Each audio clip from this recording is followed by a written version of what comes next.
A body rolls down an inclined plane. Okay. அது என்ன பாடின்னு சொல்லல, ஆனா ரோல் ஆகுது. ஸ்பியரா இருக்கலாம், சிலிண்டரா இருக்கலாம். Okay. It's kinetic energy of rotation is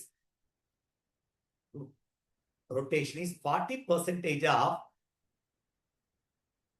இது. அப்போ rotational kinetic energy equal to 40% of kinetic energy of translational kinetic energy.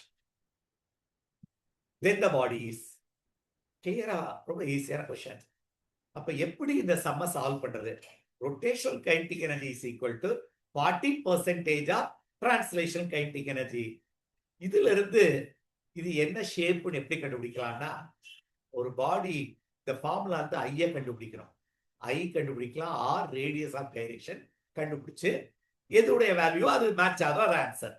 சரி, rotational kinetic energy formula half I omega square equal to 0.4 times half M V square.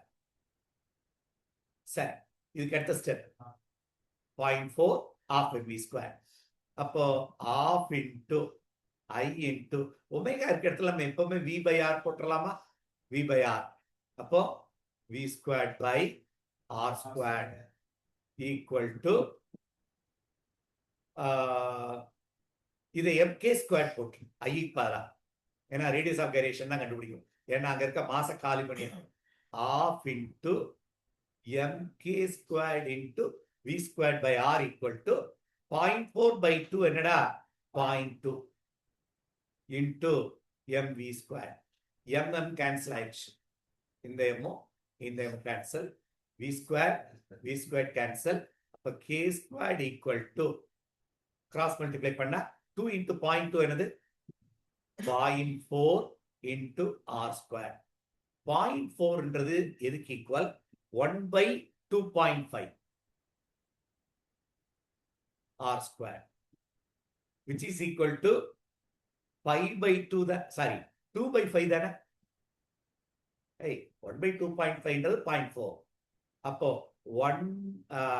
2/5 is nothing but r square. அப்போ k வந்து root of 2/5 r இருக்குன்னா அது என்னது? Solid sphere. எப்படி sir? Solid ஸ்பியரோட moment of inertia என்ன? 2/5 mr squared which is equal to mk squared. அப்ப mm cancel, k வை வெளியேடு, root of 2/5 r வந்துச்சா? அப்ப it is nothing but solid sphere is the answer. So knowing the value of k, we can able to find out அது என்னது? ஸ்பியரா, சிலிண்டரா, ரிங்கா என்ன வேணா கண்டுபிடிச்சோம்.